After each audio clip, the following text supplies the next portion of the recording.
Happy summer, everybody, or whenever you're watching this. This is Jody, and I've got a fun little video for you today. Haven't been making very many informational videos lately. It's been a crazy summer, but I hope you enjoy the next few ones I'm going to be posting.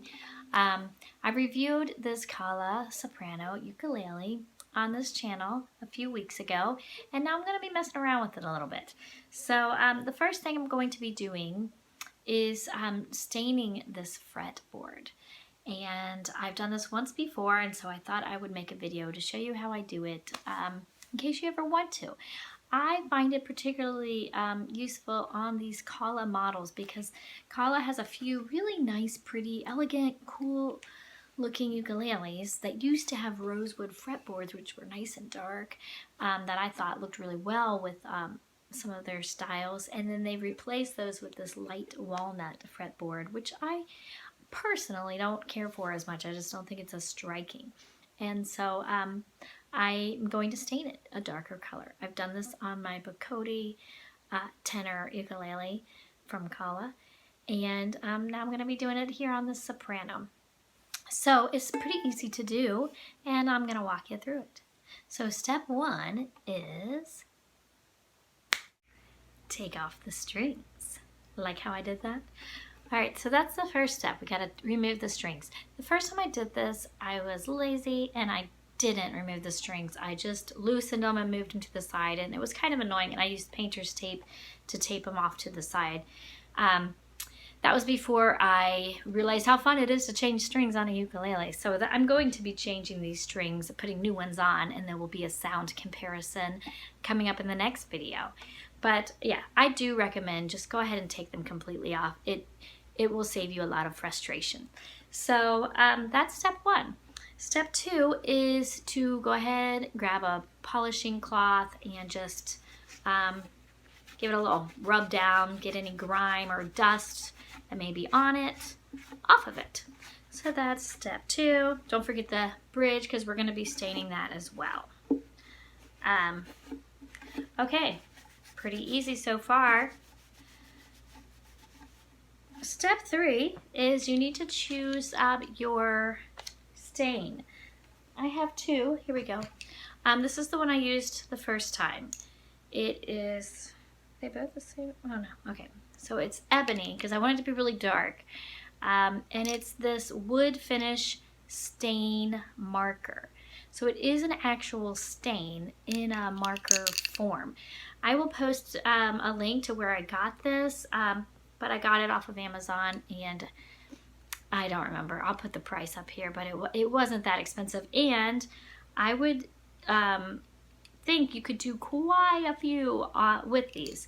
They're actually marketed as, says for touch-up and staining, so if you had like a wooden table with a scratch or something, or floor or something, you could touch up the scratch with the stain.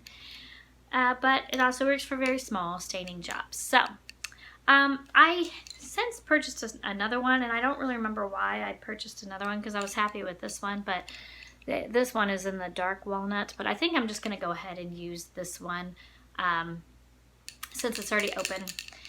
So you give it a good shake. You can hear there's like a little ball in there that's going to, you know, help it mix up. Give it a good shake, and you just start coloring. I'll show you what it looks like. There's the tip.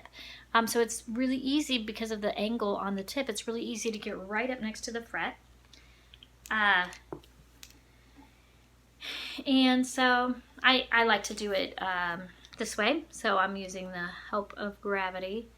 And what I'm going to do, I'm going to start on this one, is I'm just going to go right up next to the fret, and you're basically just coloring. I'm pressing down on the tip, as you can see right there. If you press down, you're releasing more of the stain. And now I've got some stain to work with. Alright.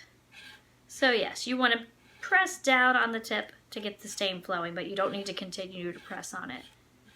And now you can see the difference there. So I'm going to go ahead and I'm going to do all of these frets. There's going to be extra stain. It's excess stain, I guess I should say. and I'm going to leave it horizontal, and I'm going to kind of let it soak for several hours. And then you will see the next stage. I did want to point out one more thing though, and that is on the frets that have the fret markers right there. You have two options. You can try and go around the fret marker with your little marker, which isn't that hard to do, and try to avoid it. But also, you can also just go right over top of it, because when we get to this point where we're wiping off the excess, it's going to wipe right off of that fret marker, because that fret marker is not a wood material. It's like a glossy material that does not absorb the stain like the wood does. So I will show you I just colored right over top of that. And when I wipe off the excess, you'll be able to see it even more. That fret marker will be just fine. So that's my next step. I'm going to finish coloring these in, show you what it looks like, and then we'll do a little more video magic. So stay tuned.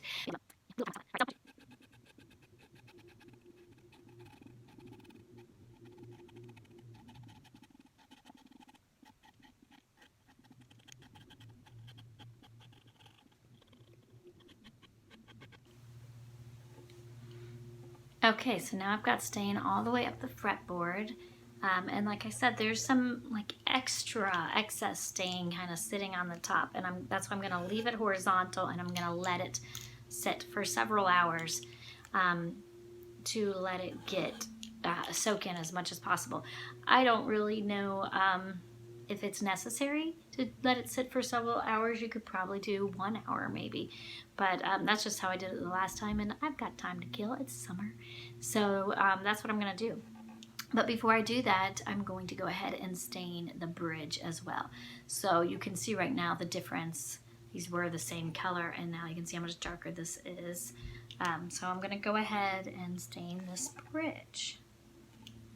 Very exciting stuff, guys. Here we go.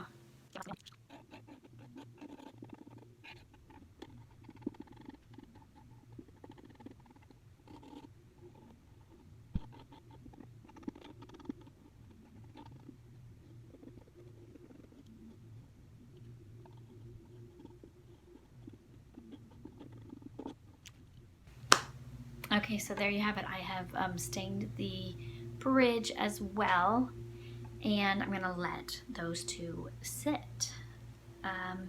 And I will be back for the next phase of this little project. See you soon. Okay, it's been a few hours, so it's time for the next stage of my little project here. So now I'm going to wipe off any more excess stain that is on my fretboard or my bridge, and I'm just going to use an old piece of cotton. This is literally an old t-shirt, but any kind of rag will do. And you will see right here, you just wipe, and you will see you'll get off quite a bit excess stain. So this stage is really important because you don't want this to wipe off on your fingers and your strings as you're playing.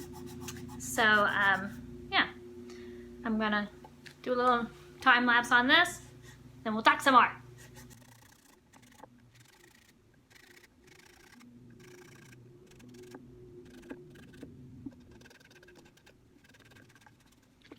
Alright, so once you wipe it off on the fretboard, you're going to go ahead and do the same thing on the bridge.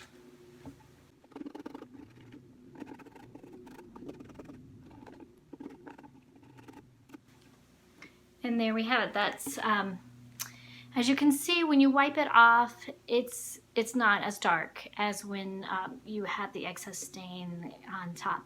So I do this, I repeat the staining and the wiping a second time. Again, I don't know if that's necessary, but that's how I do it. So I'm gonna go ahead and just repeat. I'm going to get my little marker, shake it up, color the stain on, let it sit for a couple hours, wipe off the excess, and then I will be done. So I'll be back with you for the final results. Hello, now we are back. I have decided to let my little fretboard sit overnight. So it's now the next day and I have wiped off half of the fretboard. As you can see, I've wiped off this bottom part. I wanted to show you the difference in color. So it does not stay as black as it is when you first put the stain on, because you have to wipe off all the excess that's sitting on top. You can even see, even overnight, you can see the part that's still on top. So I'm going to go ahead and wipe that off. But I did want to show, this was the fret. I just went straight over the fret marker. And these other two, I went around the fret marker. You can see, I don't think it really makes much of a difference whether or not you do that. So I'm going to go ahead and wipe off the rest. Grab my little handy dandy rag. And this part is probably the most important for me, because this is where my fingers are going to be most of the time, these top 3 or 4 frets. So I'm going to wipe them, and I'm going to wipe them until I can wipe it and it's clear on the rack. Also, when you're wiping it for the last time, you want to take care to really get in next to the fret. So I kind of use my fingernail and I scrape right across, because see what you can still get right there in the fret. So you want to do that, you know, on both sides of every fret. And there we have it. We now have a stained fretboard. That is more to my liking, personally. I've mentioned I've done this before on another Kala. I'm going to show you that in just a minute. But I've never had any issues. It's never come off on my fingers. It's never felt sticky. It's just like a regular fretboard. So that's why I'm doing it again, because I had a successful, pleasing experience the first time. So there we have it. That is our little ukulele. I already brushed off the bridge, wiped off the bridge. So I'm going to show you my other one. This is my tenor ziricote, and this also had a really pale fretboard, and I just like it better with the darker fretboard. But you can see, because I did not remove the strings, I wasn't able to stain this part of the bridge yet. I only stained this part, so you can see the difference in the color right there. And the first time I change the strings on this, I will also stain the rest of the fret. But yeah, that's the first one I ever did it on. I'm going to spend a little bit more time, just make sure this is extra, all of it is wiped off, and I'm pleased with this. If you would like to see the before and after, then be sure to check out my next video, because I'm going to be putting new strings on this. I did some sound samples of the ukulele strings that it came with, and I'm going to be putting on these Dario titanium strings and doing another sound comparison. So when you watch that video and you see the sound comparisons, you'll see the fretboard go from the original color to the darker color, back and forth. So if you'd like to see that, be sure to check out, that'll be the next video, but it might not be for a day or two. I like to try and break the new strings in as much as possible before doing the sound comparison. So we'll see how long that takes. So thanks for watching, guys. I hope this was helpful. Let me know if you try it, if you plan on trying it with any of your ukuleles. It's just kind of fun. I kind of like getting personal with my ukuleles. The more time you spend with them, the more stronger the bond you gain with them. And of course, that goes with playing too. So yeah, have a great day, guys. Don't forget to play your uke today, and I'll see you real soon. Bye-bye.